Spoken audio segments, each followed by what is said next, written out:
마라톤 기도의 9번째 날을 맞았습니다. 지금까지 매일 나오셔서 함께 이백인 여러분을 축복하며 오늘 하나님께서 은혜 주실 줄로 믿습니다.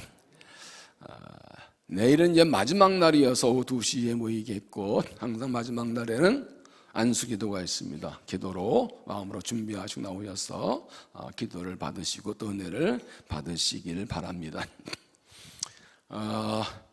이번 기도를 인도하면서 몇 가지 깨닫는 것들이 많이 있는데, 그 중에 하나가 무엇인가 하면, 항상 어려울 때는 기본으로 돌아가야 된다 하는 것입니다.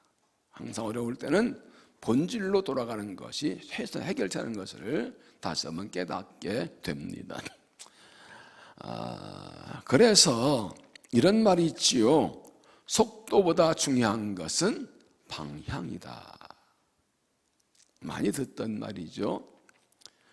얼마나 빨리 가느냐보다 어디로 가는 것이 더 중요하다. 아무리 빨리 가도 잘못된 방향을 가면 소용이 없습니다. 그러나 좀 늦더라도 올바른 방향 가면 그게 맞는 겁니다. 인생도 그래서 열심히 사는 것도 중요하지만 왜 사는가를 알고 사는 게 더 중요합니다. 무엇을 위해 사는지. 이게 없거나 분명하지 않으면 열심히 살다가 내가 왜 이렇게 열심히 일하지?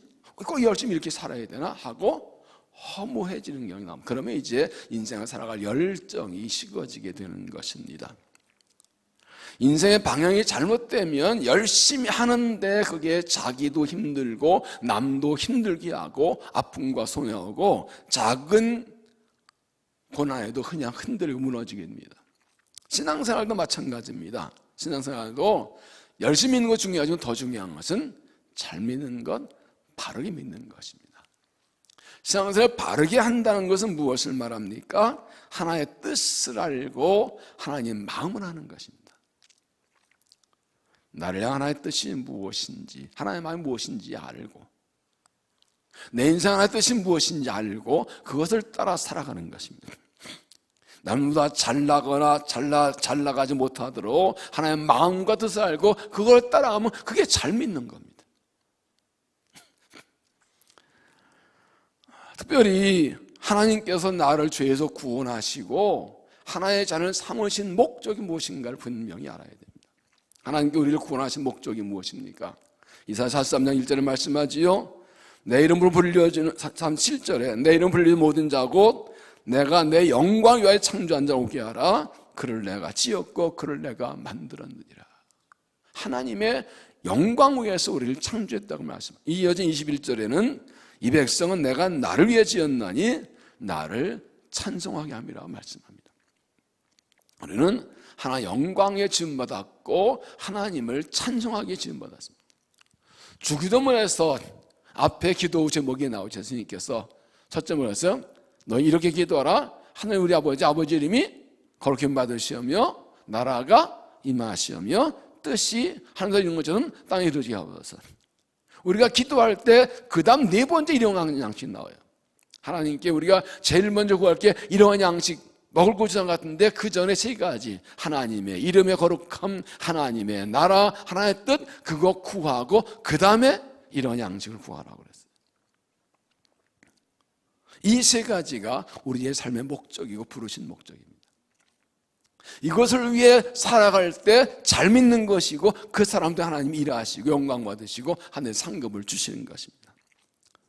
예수님께서 12제자를 훈련하시고 부르신 목적이 무엇입니까? 하나님께 오순절에 성령을 주신 이유가 무엇입니까? 그들이 증인되게 하시는 거예요.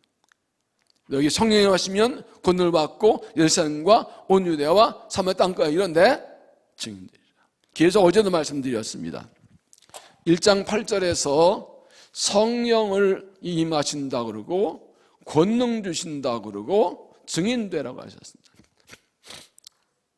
만약에 우리 성령 그러면 권능, 능력을 생각하는데 이건 그 중요하지 않습니다. 성령이 임하시는 게 중요하고 성령이 왜 임하신다고요? 증인되게 하시려고. 성령이면 항상 증인되는데 그 증인으로 살기 위해서 권능을 주신다는 것이죠. 그래서 성령을 주시는 목적은 증인되는 거예요. 이걸 분명해야 됩니다. 그 증인으로 살아가는데 필요한 권능을 주시는 것이죠. 권능이든 뭐든, 이 권능이라는 것이 그래서 원어는 다이나마이트라는 두나미스 파워를 말하지만 사실은 이렇게 볼 때는 증인으로 살기 위해 필요한 모든 것을 얘기하는 것입니다. 증인이 되는데 필요한 모든 것들, 물질이건 건강, 은사건 다 포함되는 거죠, 사실. 그래서 왜 우리를 부르시고 왜 성령적인 목적을 분명히 알아야 된다는 것입니다. 그래서 2장 4절 보면 이렇게 말씀하죠. 그러다 성령 충만함 받고 성령의 말하게 하심을 따라 다른 언어들로 말하기 시작하니라. 성령 보자 바로 복음을 전합니다. 2장 14절에도 베드로가 11사도 함께 서서 소리를 높여 이르되 유대인들과 예루살렘에 있는 모든 사람들아 이 일을 너희를 알게 할 것이니 내 말을 기울이라. 바로 성령 보자 바로 한 게 복음을 전하는 거예요. 부르신 목적대로 성령 주신 목적대로 행하는 것입니다. 여러분, 계속 우리가 제자들의 모습을 생각하게 되는데 제자들 생각해 보세요. 예수님 택하고 부름받고 3년 동안 훈련받았지만 십자가 앞에서 도망쳐 버렸습니다. 베드로는 예수님을 3번이나 모른다고 했습니다. 그런데 그들이 다시 이제 성령 받고 복음을 전하러 나갑니다. 어떻게 용감하고 용기 있는 이런 예수님의 증인들로 변화될 수 있었을까요? 이유는 한 가지입니다. 예수님이 그들을 다시 찾아오셨습니다. 일반 상식하면 이것들 3년 동안 훈련시켰는데 기껏 그냥 도망쳐버려? 나를 위해 죽기까지 같이 간다 어디? 나 부인을 해? 이 썩을 것들 못 믿을 것들이네. 아이고 사람 잘못 봤네. 가! 그렇게 따지불러 가야도 누가 뭐라 할 거예요. 그런데 예수님께서 그들을 다시 찾아오십니다. 한번 부른 그들을 버리지 않으십니다. 실수하고 실패하고 넘어졌는데 다시 찾아오십니다.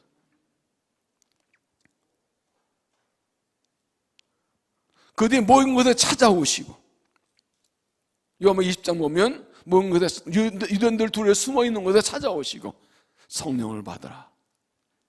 그리고 뭐라고 했어요? 아버지께서 나를 보낸 것은 나도 너희를 보내더라. 그 실패자 배신자 알면서도 보내셔요. 성령 약속하시고 요즘 21장에는 갈릴리 바다에 찾아오셔가지고 베드로한테 물으시죠. 네가 나를 사랑하느냐? 사랑하긴 하는데 감히 배신자이기 때문에 말을 못하고 내가 주 사랑하는 거 아시잖아요. 그랬더니 덕컹이 그래? 그것만 됐다. 내 양을 먹이라. 주님 사랑한다 그 한마디 듣고 그냥 또 맡기고 계십니다. 그리고 40일 땅 하나님 나라 말 이야기하시고 성령 약속하시고 보십시오. 그들은 짐을 버렸지만 주님은 그들을 버리지 않으셨습니다. 그들은 예수님 부인했지만 예수님은 그들을 부인하지 않으셨습니다. 그들은 예수님을 떠났지만 예수님은 그들은 떠나지 않으셨습니다. 그들은 예수님을 따르니 실패했지만 예수님이 그들 부르신 일에 실패하지 않으셨습니다. 예수님께서 그를 택하고 부르셨으니 예수님은 실패할 수 없어요.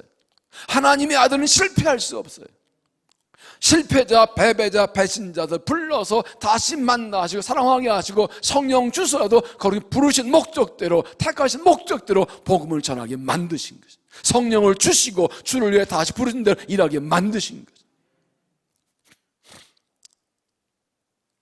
하나님, 그래서 로마서 말씀합니다. 하나님의 택하심과 부르심에는 후회하심이 없느니라. 하나님 어떤 사람 택하고 부르신다고 아이고 근데 이거 보니까 아니네. 진짜 이상하고 비틀거리고 변덕 부리고 승질 부리고 미지고 주저앉고 에이 사람 못 봤네. 다 딴 사람 그러시지 않나요? 한번 불렀으면 끝이에요. 하나님은 사람을 부르시고 후회하지는 않으세요. 이 말씀의 배경은 하나님께서 예수님 보내셨는데 유대인 예수님을 부인하고 잡아 죽이고 그러기 때문에 하나님이 이스라엘을 버리신 것이 아니냐. 이방인들 막 구원하고 들어오니까. 그러니까 바울이 말합니다. 아니다. 하나님의 택한 것이 후회가 없다. 이스라엘도 돌아온다. 택한 백성은 다 반드시 믿게 되어 있다고 말씀하는 거예요. 이 로마 10장 11장의 말씀이거든요. 그렇습니다. 하나님이 택하시면 부르신 후회함이 없습니다. 사람 보기엔 저런 사람을 일꾼이나 불렀어. 왔다 갔다 하는 건데 그래도 불러다가 야단치고 혼내고 어르고 구스르고 은혜 주고 뭐 성령 주서라도 반드시 일하게 하시는 거예요. 그걸 뭐라 그래요? 하나님 편에 보면 고집이, 우리 편에는 은혜. 그걸 은혜라고 그래요. 은혜라는 말은 들으면 기분이 좋아요, 나빠요? 왜 나한테 은혜를 주는 거야? 왜 날 안 버리고 난리야? 내가 봐도 나를 버린 게 많아. 왜 날 안 버리고 난리야? 화나요? 화나요? 기분 나빠요? 기분 나쁠 게 따로 있지.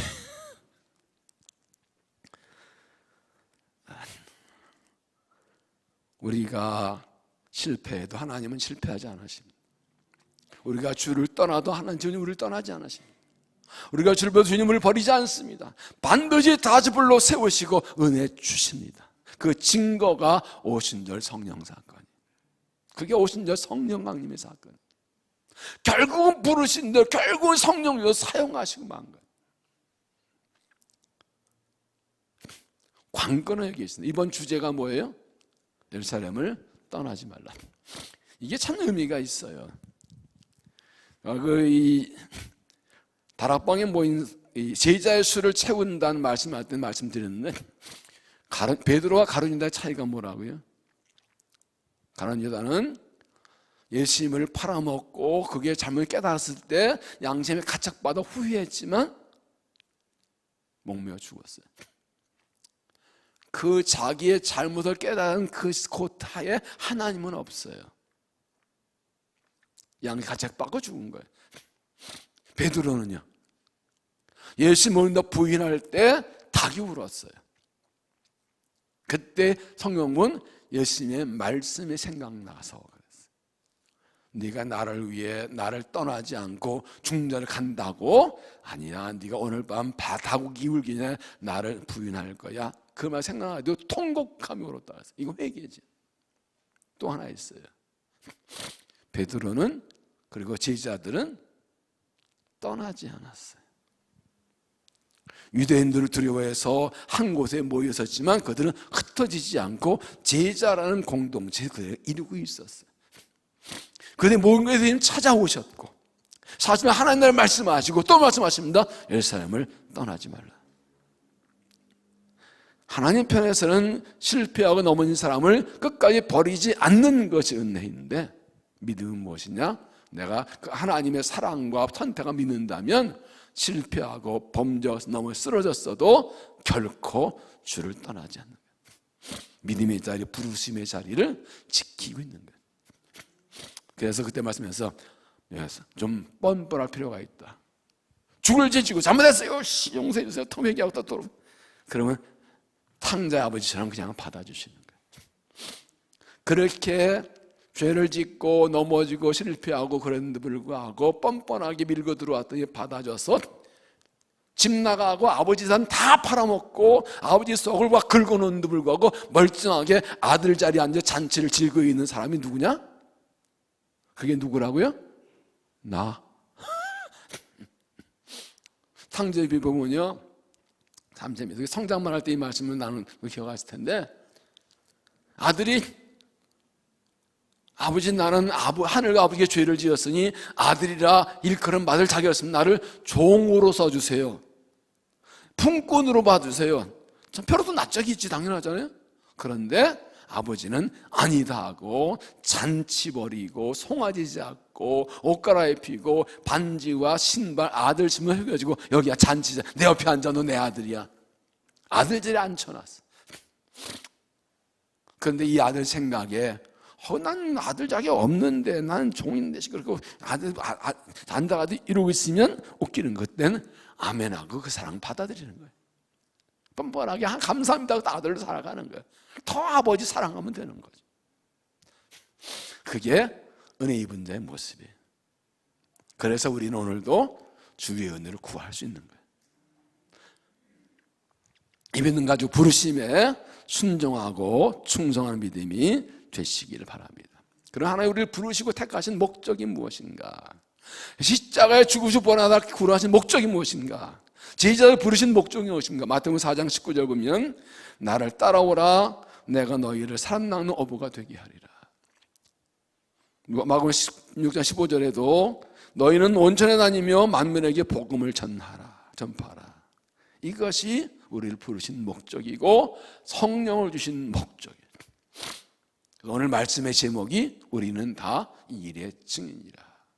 오늘 말씀은 베드로가 성령 받은 한 첫 번째 설교인데, 어제 나눈 말씀은 성령을 임하시면 꿈과 환상을 보게 하신다는 말씀을 나눴고, 오늘의 말씀은 이제 예수님이 누구신지를 말하고 있습니다. 36절에 보면 그런즉 이스라엘 온 집은 확실히 알지니 너희가 십자가에 못 박은 이 예수를 하나님이 주와 그리스도가 되게 하셨느니라. 이걸 딱 선포합니다. 앞에 14절 이하에서는 하나님께서 약속하신 성령 주신 거라고 선포한 다음에 그 다음 뭐냐? 너희가 못 박으신 예수가 그리스도 메시아다라고 딱 선포합니다. 이 말은 무엇인가? 우리는 이 예수를 전하도록 부름받았고 예수를 증거하는 사람으로 부름받았고 그래서 성령 주신 것이다. 그래서 오늘 말씀에 나사렛 예수가 구원자이심을 세 가지를 들어 말씀합니다. 여기 계속 지금 그리스도란 말씀이 나오지요. 그리스도는 구약의 메시아를 번역한 것으로 기름 부어 보냄받다는 뜻인데 뒤에 말씀드리겠습니다만은, 그러면 예수가 그리스도 메시아신 거 무엇이라는 걸 말씀합니다. 첫째는 권능과 기사와 표적. 22절 이스라엘 사람들아 이 말을 들으라. 너희도 아는 바와 같이 하나님께서 나사렛 예수를 큰 권능과 기사와 표적을 너희 가운데서 베푸사 너희 앞에서 그를 증언하셨느니라. 하나님께서 예수님을 통해서 권능과 기사 표적을 행하게 하심으로 예수님이 메시아이신 것을, 구원자이신 것을 증명해 주셨다는 겁니다. 유대인들은 예수님을 나사렛 동네 출신이라고 천하게 무시했지만 하나님은 그걸 메시아라고 증거하셨습니다. 병자를 고치고 배부른 먹이시고 눈먼 자 다시 보게 하시고 죽은 자 살리고 바다를 찬장케 하시고 모든 것들이 다 메시아의 증거라는 것입니다. 마태복음 11장 보면 요한 이렇게 봅니다. 요한이 오게에서 그리스도께서 하신 일을 듣고 제자를 보내어 예수께 여짜오리되 오실 그 이가 당신이 오니까 우리가 당연을 기다리니까 예수께서 이르시되 너희가 가서 보고 듣고 보는 것을 요한에게 알리되 맹인이 보며 못 걷는 자 사람이 걸으며 남양한 자가 깨끗함 받으며 못 듣는 자가 듣으며 죽은 자가 살아나며 가난한 자의 복음이 전파된다. 이 요 말씀은 구약성에서 메시아가 하실 일이라고 여러 번 예언된 것입니다. 예수님께서 말씀하십니다. 뭐 말할 거 없어. 내가 하는 거 보고 와서 얘기해. 너도 알잖아. 이게 다 메시아의 증거라고 하나님 말씀하신 거잖아. 이 표적과 기사가 열심히 구원자 메시아인 것을 증거하는 것이라고요. 그래서 오늘도 하나님께서는 복음이 전파될 때 권능과 기사와 표적이 나타나게 하십니다. 병자가 낫고 귀신이 쫓겨나가고 고난 이기는 승리를 주십니다. 실제로 선교지에 나가면 지금도 이런 귀신과의 대결에서 마귀가 쫓겨나가고 병자고 이런 사건들이 지비일비적 일어납니다. 언제가 인도네시아에 우리가 선교 갔다가 저녁에 이제 목회 세미나 끝나고 선교사 목사들이 한 여러 태어들 모여가지고 쭉 얘기했다. 어떻게 그다음 목회 사역을 얘기하는데 어떻게 귀신 쫓아낸 얘기를 하게 됐어요. 그런데 선교사하고 목사 단 한 명도 귀신 쫓아낸 경험이 없는 사람이 없어. 저를 포함해서 몇 번의 경험이 있거든요. 선교지 얘기 되니까 막 소름 돋을 정도로 기가 막힌 일들이, 엄청난 일들이 많이 있어요. 영적 싸움이 대단한데, 그래 나는 그렇게 예수 믿을 때 처음부터 기도 성령 받고 귀신 쫓아 이런 거 은사 생각 안 했는데 현지에 가니까 이게 나타나더라는 거예요. 예수가 구원자이심을, 예수가 그리스도임을 나타내니까 악령들을 쫓아내는 거예요. 기도한 병이 낫고 하는 거예요. 지금도 마찬가지입니다. 우리가 전도하려고 할 때 그 전도 받는 사람의 상황에 따라서 기도할 때 많은 기적들이 나타나요. 그 하나님 그에게 예수가 구주이심을 증명하기 위해서 그 문제 해결하기 위해서 병원에서 이런 일들이 지금도 일어나고 있어요. 전도하는 간증을 들어보면 그런 일들이 비밀 일어나고 있어요. 그러나 우리가 기도할 때 권능과 표적과 기사가 나타나는 게 중요한 것이 아니라 이런 일을 통해서 예수님이 하나님 아들이심을 보여줘서 기도하면 하나님 그렇게 일하십니다. 그런데 현실은 좀 또 다릅니다. 놀라운 기적과 표적이 나타나도 그거 본다고 다 믿는 건 아닙니다. 정말 하나님의 살아계심이 강력 나타나면 다 믿을 것 같은데 그걸 보고도 안 믿는 사람들이 있어요. 그런 일이 있었어요. 정말 불치병에 걸려서 고생하는 사람이 있었는데 그 동네 교인 찾아가서 매일만 기도해주고 목사님 잘 기도해주고 하루가 1년 만에 났어 병이. 그분이 분명히 병 나오면 교회 온다고 약속했거든요. 근데 병 나는데 안 오더래요. 왜 그런지 아세요? 그동안 약 먹은 게 이제 효과 난 거지 뭐 이제. 핑계는 많아요. 어떤 사람은 그냥 한마디 듣고 믿는 사람인가 하면 별일을 다 보여서 안 믿는 사람도 있어요. 그래서 믿음은 기적을 일으키지만 기적이 다 믿음을 일으키는 건 아니에요. 마태복음 11장 23절 이런 말씀이 있습니다. 예수께서 권능을 가장 많이 행하신 고울들이 회개하지 아니하므로 그때 책망하시되 활신저 고라시나 활신저 베스다사야 너에게 행한 모든 권능을 두루와 시돈에서 행하였다면 그들이 벌써 배옷을 입고 제에 앉아 회개하시리라. 내가 너에게 이르노니 심판날에 두루와 시돈이 너희보다 견디기 쉬우리라. 가버나움아 내가 하늘까지 높아지겠냐 음부에 낮아지리라. 내게 한 모든 권능을 소돔에 행하였더라면 그 성령이 오늘까지 있었으리라. 내가 너에게 이르노니 심판날에 소돔 땅이 너희보다 견디기 쉬우리라. 예수님도 권능을 가장 많이 행하신 마을 사람들이 회개하지 않았다고. 그래서 마지막에 심판받을 거라고. 그러니까 믿을 사람은 능력이 조금만 나타나도 확 믿어요. 안 믿을 사람은 세상이 뒤집혀도 안 믿어. 지가 죽어도 하나도 안 믿어. 안 믿는 사람은 안 믿어. 왜 무엇을 말씀이냐? 표적과 기사는 그 자체가 목적이 아니라 예수님을 전하는 게 목적이에요. 하나님께서 권능과 표적과 기사로 예수가 주심을 나타내시고 믿는 건 그 사람 몫이에요. 믿고 하면 그 사람 몫이에요. 그러나 하나님 그렇게 권능을 나타내십니다. 그러면 우리는 이런 권능과 기적이 나타날 때 뭐합니까? 우리는 예수님을 높이는 게 목적이에요. 잘못하면 사람 높아지거든요. 성경 3장에 보면 그래서 베드로가 성령 미문에서 남에서 못 건 사람을 고친 후에 사람들이 막 놀라니까 이렇게 말하지요. 3장 10절 베드로가 이것을 보고 백성이 말하되 이스라엘 사람들아 이 일을 왜 놀랍게 여기느냐? 우리 개인의 권능과 경건으로 이 사람을 걱정하죠. 왜 우리를 주목하느냐? 그 이름을 믿음으로 그 이름이 너희가 보고 난 이 사람을 성하겠나니 예수를 말미암아 난 이 믿음이 너희 모든 앞에서 이같이 완전케 하느니라. 왜 우리를 주목하냐? 예수님 이름이 낫게 했다. 왜 우리 예수님이 낫게 하셨다. 예수 있는 믿음이 낫게 한 거다라고 고백합니다. 우리가 예수님을 높이고 예수님 이름이 전파되고 예수를 증거하기 위해서 구하면 오늘도 우리에게 표적과 기사로 예수가 그리스도를 증거하게 할 것을 알고 담대히 예수님을 증거하는 믿음이 되시기를 바랍니다. 두 번째는 십자가에 못 박혀 죽으심. 23절 그가 하나님께서 정하신 뜻과 미리 하신 대로 내준 바 되었거늘 너희가 범없는 자들의 손을 빌려 못 박아 죽였으나. 유대인들이 예수를 못 박아 십자가에 못 박아 죽게 했는데 그것도 하나님의 뜻대로 된 것이라. 하나님께서 세상을 구원하시려고 아들을 보내셨고 유대인들이 모르고 잡아주는 그들의 배신과 그들의 죄를 통해서 예수님을 통해 십자가의 구원을 주셨다는 것입니다. 예수님께서는 온 인류의 죄를 대신 십자가에 죽으셨습니다. 이사야 53장 4절에 그는 실로 우리의 질고를 지고 우리의 슬픔을 당하였거늘 우리는 생각하기를 그는 징벌을 받아 하나님께 맞으며 고난당하였노라. 그가 찔림은 우리의 허물 때문이요 그가 상함은 우리의 죄악 때문이라. 그가 징계를 받음으로 우리는 평안을 누리고 그가 채찍에 맞음으로 우리는 나음을 받았도다. 우리는 다 양 같아서 그릇 행하여 가기씩 행하거늘 여호와께서는 우리 모두의 죄악을 그에게 담당시키셨도다. 예수님이 왜 십자가에 죽으셨습니까? 우리 모두의 죄를 대신 지고 죽으셨습니다. 인류의 죄를 대신 죽으신 것입니다. 온 세상의 죄를 대신 죽으신 예수 그리스도가 그분이 오늘 위해 구주십니다. 우리가 구원받은 것은 우리의 공로가 아니라 예수님의 보혈의 공로로 된 것입니다. 베드로서 1장 18절에 너희가 알거니와 너희 조상이 물려준 헛된 행실에서 대속받은 것은 은하 금같이 없을 거 된 것이 아니요 오직 흠없고 정없는 어린 양 같은 그리스도의 보배로운 피로 된 것이니라.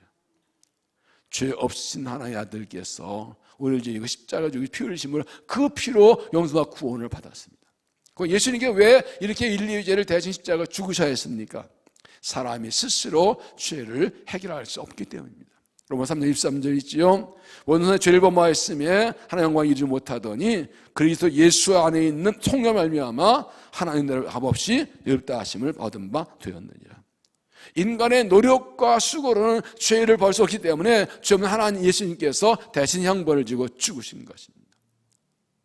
더 중요한 것입니다. 왜 하나님께서 죄 없는 아들을 우리를 위해 보내주셨습니까? 로마서 5장 6절에 우리가 아직 죄인 연약했을 때에 기약때 그리스도께서 경건하지 않은 자를 위해 죽으셨도다.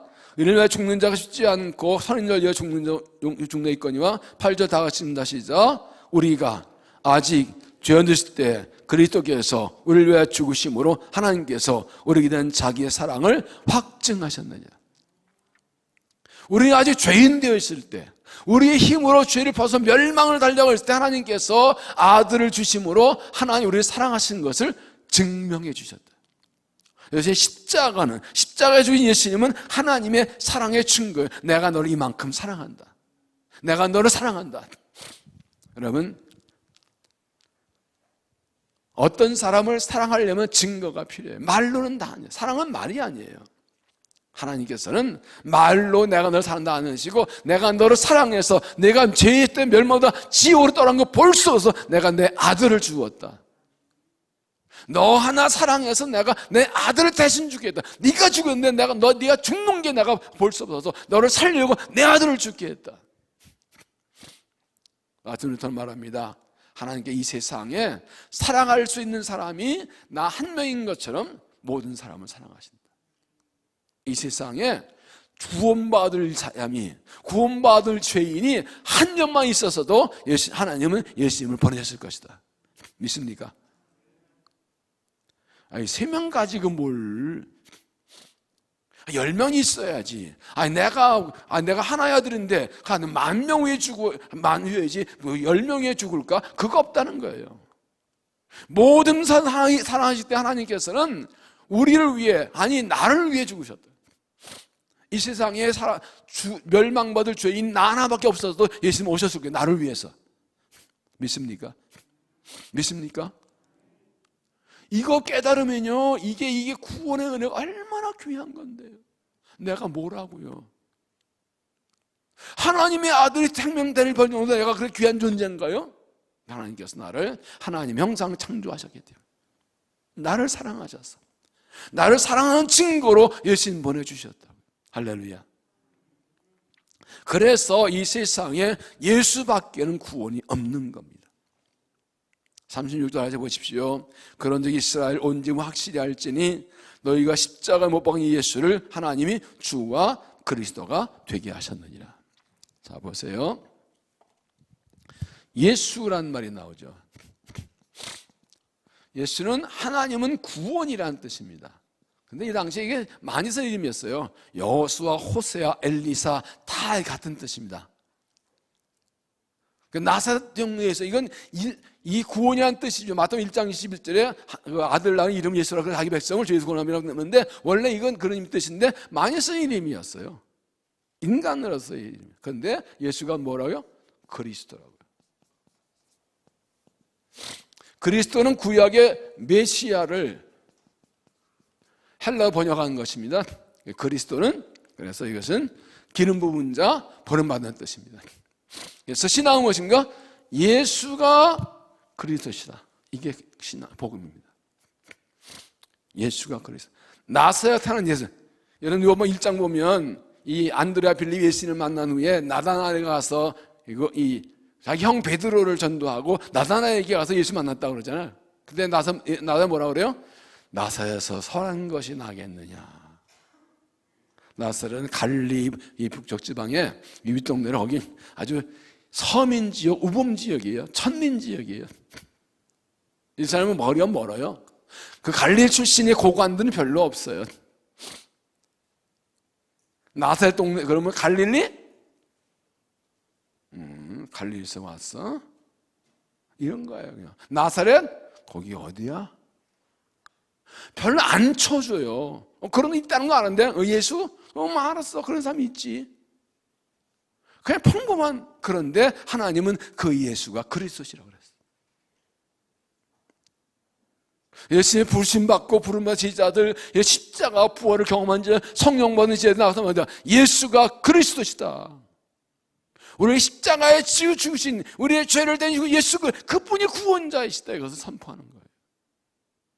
하나님께서 너희가 못 봐 죽인 예수를 하나님께서 그리스도 되게 하셨다. 그래서 여러분, 예수밖에는 구원이 없습니다.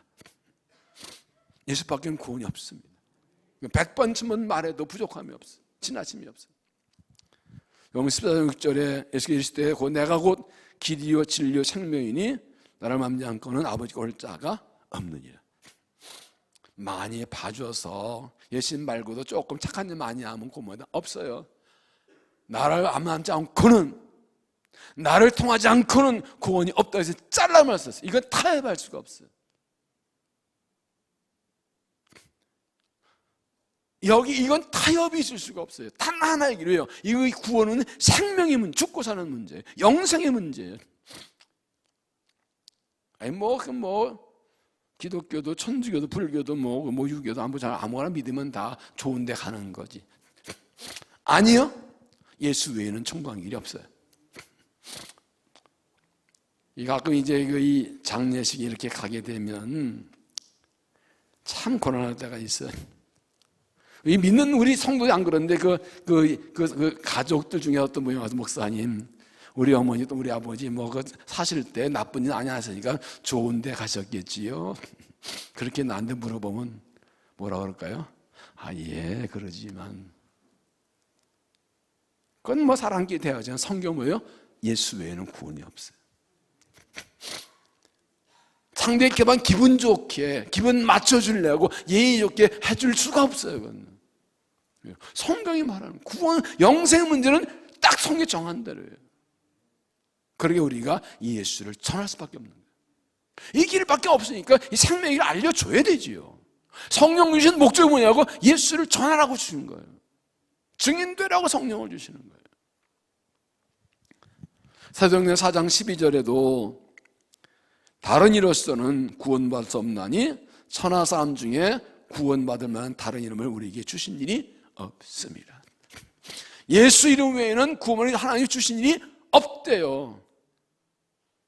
이게 예수 믿는 게 제일 좋은 길이 아니라 이 길밖에 없대요. 이 이름밖에 없대요. 예수님이 제일 멋있는 이름이 아니라 이 이름밖에 없대요.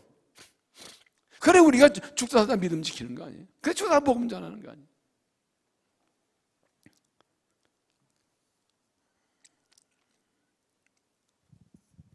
하나님께서 주신 길은 그 예수밖에 없기 때문에 온 인의 죄를 된 십자가 죽으신 예수 그리스도, 그분이 구속자이시거든요.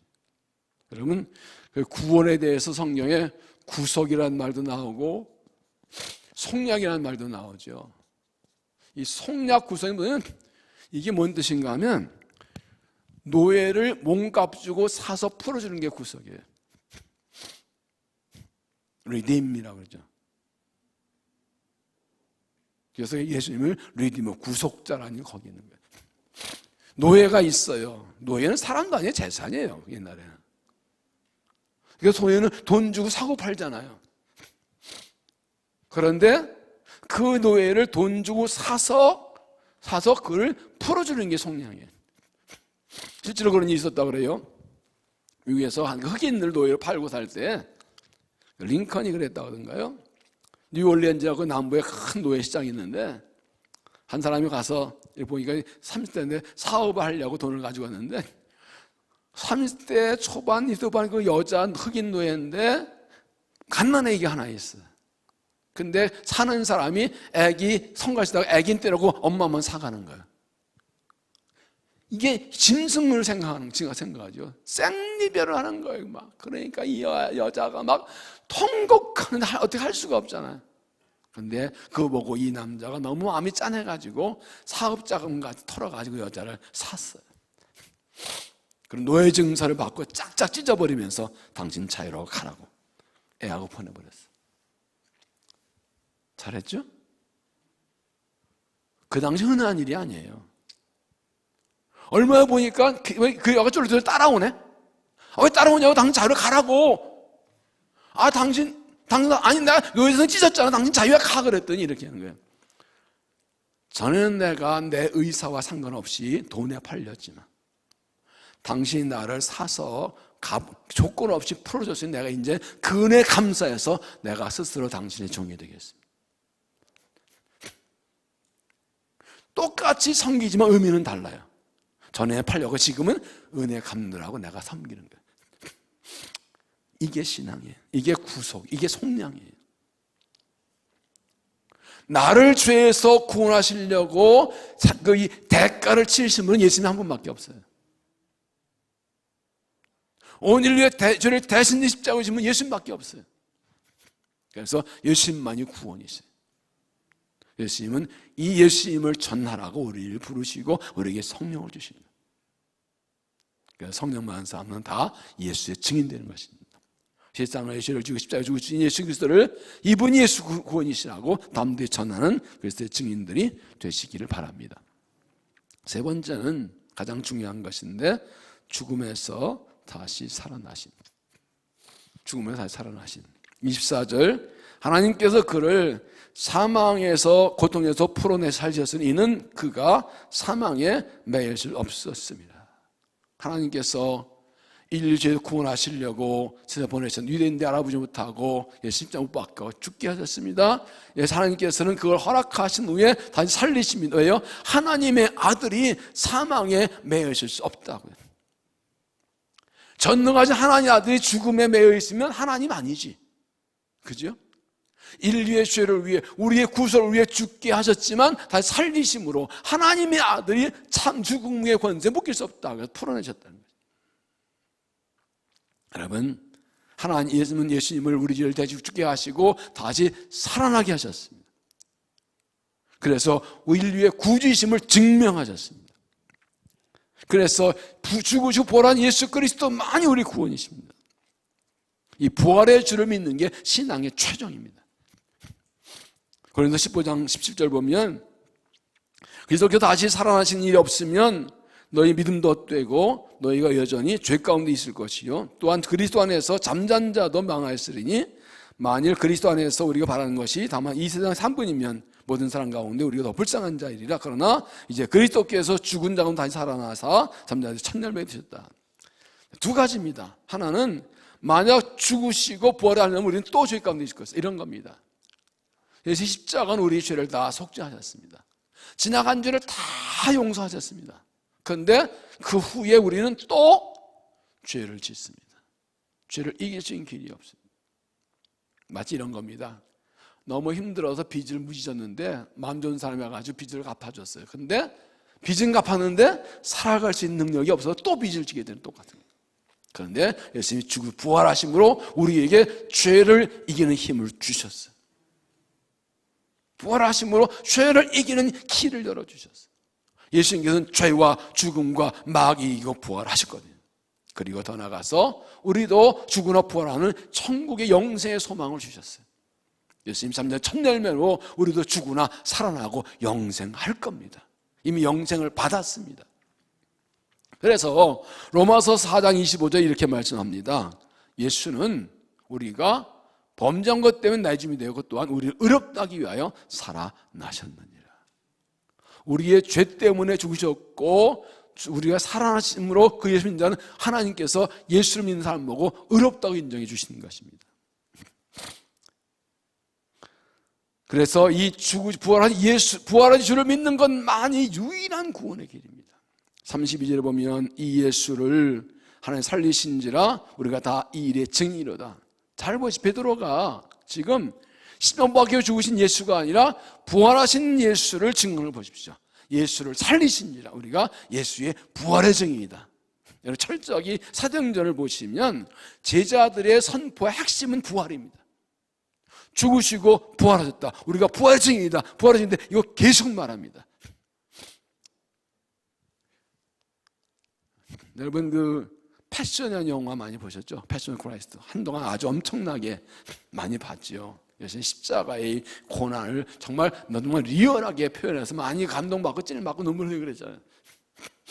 근데 그 영화의 끝을 잘 생각나십니까? 이 영화 내용에 예수 십자가의 고난과 죽음의 과정은 상세하게 기록이 되었는데 예수님의 부활과 승천은 아주 잠깐 터치하고 끝나버렸어요.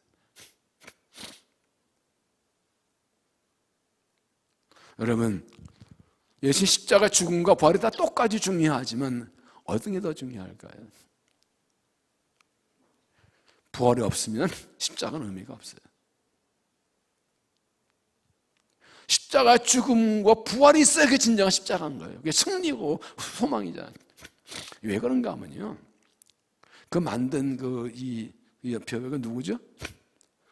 이 천주교인이에요.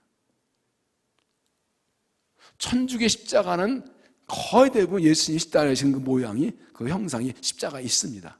우리는 없죠. 그래서 상대 천주교는 예수님의 고난을 굉장히 강조를 해요. 그래서 그 영화의 끝에 이 부활과 승천은 아주 잠깐 터치하고 지나가요. 그런데 부활이 없으면 십자가는 의미가 없어요. 부활이 우리에게 소망이고 승리고 약속이에요.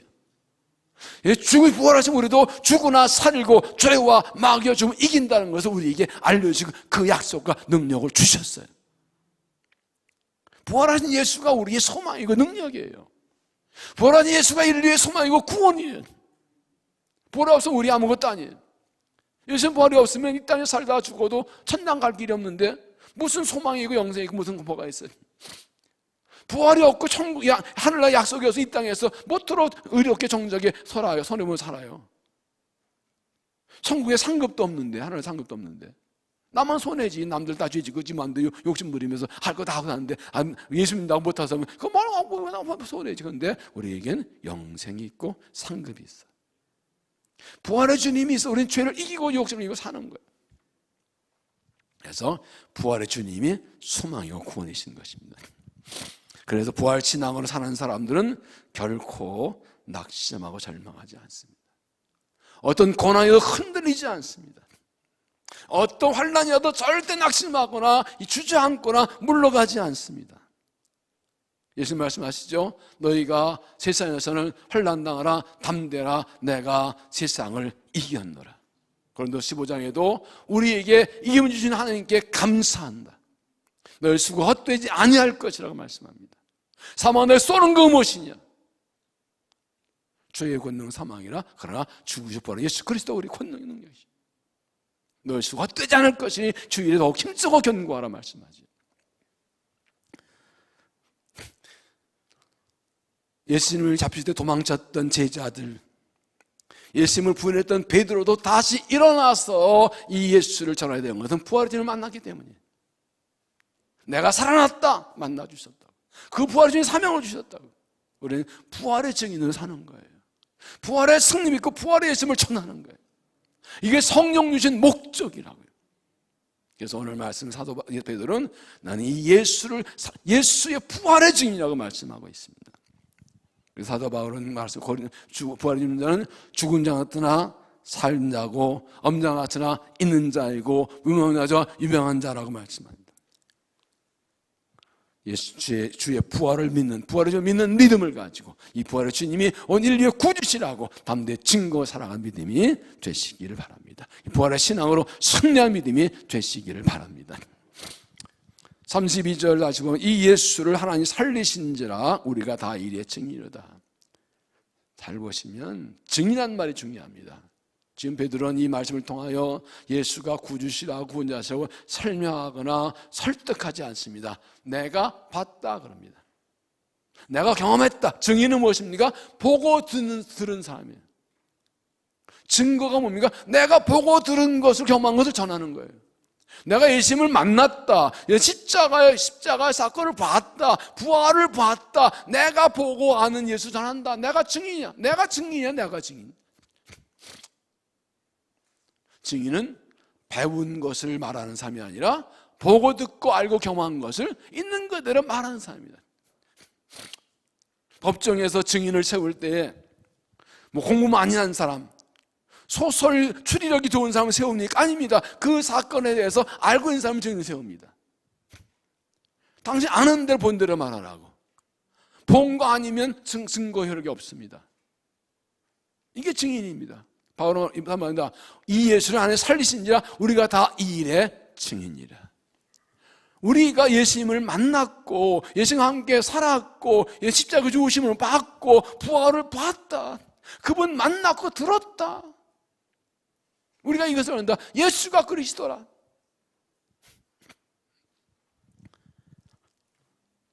어떻게 보면 그래서 우리 지금 옷은 성령 강림에 대해서 말씀 나누고 성령을 구하지만 이게 결론이에요. 잘 생각해 보세요. 예수님께서 3절에서 1장 3절에서 하나님 나라를 말씀하시고 이 사람 떠나지 말라고 하시고 성령을 약속하셨습니다. 모여서 기도합니다. 성령을 받았습니다. 충만받았습니다. 끝입니까? 성령 받은 게 전부입니까? 아니지요. 성령의 목적대로 복음을 전하는 거, 예수를 전하는 거, 예수가 복음을 전하는 거, 이게 진짜잖아요. 그러니까 성령 충만 받은 사람의 특징은 무엇입니까? 예수 전하는 겁니다. 너에게 성령이 마시면 권능받고 열심과 온유대와 탐하여 땅까지 내 증인이 되리라. 내 증인 되라가 아니라 will be, 될 것이다. 그냥 되는 거예요. 농담삼아 그런 말 하죠. 나는 자꾸 왜 졸리면 자고 싶지? 난 왜 밥 먹으면 배가 부르지? 왜 그래요? 당연한 거예요. 난 자꾸 성령만 예수 전하고 싶지? 그거 당연한 거예요. 자연적 현상이에요. 그러면 성령 받았다는데 예수를 전하는 마음이 없는 게 그게 이상한 거예요. 배고픈데 밥 먹고 싶지 않은 거, 그건 병든 거예요. 그러니까 성령 주신 이유는 증인이라고 그랬잖아요. 우리가 성령을 구하는 것은 증인되기 위해서예요. 예수 전하기 위해서예요. 어떻게 하든 예수 전하기 위해서. 다시 성령 충만 받아요. 그래서 이제 4장에 보면 베드로가 그 3장에서 그 못 건 사람 고친 것 때문에 잡혀가서 막 욕먹고 매 맞고 다시 나와서 성도들이 또 모여서 기도하니까 다시 성령 충만을 주셔요. 그래서 4장에 나오는 말씀은 제2의 오순절이라고 그래요. 이게 뭘 말합니까? 성령 받은 사람은 계속해서 성령 충만을 받아야 되는 거예요. 그때. 뭘 위해서? 복음을 위해서. 그 4장의 내용을 보면 유대인들이 우리를 괴롭히고 박해하는 걸 하니 보시옵소서 그러면서 그 박해와 고난을 물리쳐 나가지 않고 그래도 곽해가 있어도 담대히 복음을 전하게 해달라고 기도했더니 성령이 또 임하시는 거예요. 그러니까 우리가 하나님 은혜 구할 때 정말로 내가 구원받에 감사하고 정말 나를 십자가 죽으시고 예수, 이 예수님을 사랑하고 하면서 예수님을 전하겠다는 이 하나님 영상을 하겠다는 이 중심이 없이는 성령을 주실까? 왜 줘야 되는데? 너 성령 받았다고 방언한다고 능력이 있다고 자랑하려고 인사 자랑하려고? 아니라고요. 그래서 오늘 말씀 제목이 우리가 이 일의 증인이라. 다시 한번 이 십자가의 사랑 구원에 감사하고 이 구원에 감사하고 예수를 전하는 믿음 되야 됩니다. 그래서 베드로전서 2장 9절에 이렇게 말씀합니다.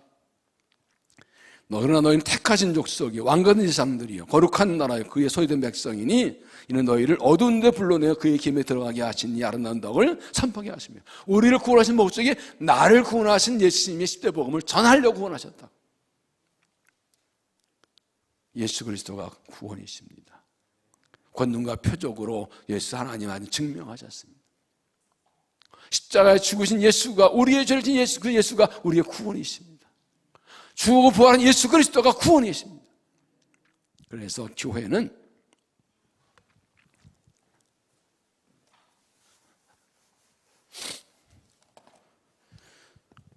공동체지요. 그죠?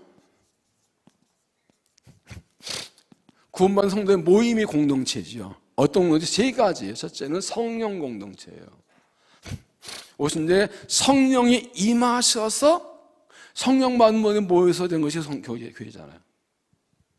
그 다음에 교회는 비전 공동체예요. 어제 말씀드린 대로 성령을 받고 하나님의 공관장을 본 사람이 모이기 때문에 교회는 비전 공동체예요.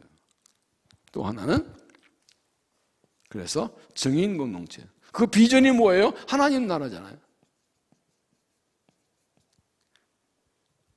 하나님 나라를 전하는 것이잖아요. 우리는 성령을 받았고 성령으로 하나님 나라의 꿈과 비전을 받았고 증인의 삶을 가득력하고 다시 한번 성령 충만받고 있는 곳에서 어디서나 예수님을 구주시라고 그리스도시라고 담대히 청하는 증인의 삶을 살아가는 믿음 될 수 있기를 주의 이름으로 축원합니다. 기도하겠습니다. 하나님, 부름받고 택함받은 제자들이지만 예수님을 버리고 도망갔던 실패자들, 모른다 부인했던 배신자, 그러나 다시 찾아오시고 만나주시 성령 주시고 은혜 주셔서 사명 주셔서 하나님 일을 하게 하시고 복음의 부활의 증인으로 사용하신 것을 보았습니다. 우리도 그런 사람들이지만 만나주시고 구원하시고 우리에게 성령 주시고 비전을 주시고 부활의 증인으로 우리를 부르시고 세워주시니 감사합니다. 하나님, 세상은 점점 악해져 가고 죽을 살 멀지 않은 때에 이 복음의 증거가 가장 시급한 때가 되었습니다. 사람들은 눈앞의 현실에 매여서 허걱거리며 살아가고 영생을 모르고 살아가는데 우리가 다시 성령 충만하여 권능과 기적으로 보이신 예수 그리스도, 십자가에 죽으신 예수 그리스도, 부활한 예수 그리스도가 구원이심을 선포하며 부활의 증인으로 살아갈 수 있도록 다시 성령을 충만하게 부어주시고 권능 주시어서 힘의 주님 나라 세워갈 수 있도록 은혜를 도하여 주시옵소서. 이 밤에 다시 성령 충만 교세를 주셔서 일어나 주의 부름 따라 달려갈 수 있도록 은혜를 도하여 주시옵소서. 예수님 이름으로 기도하옵나이다.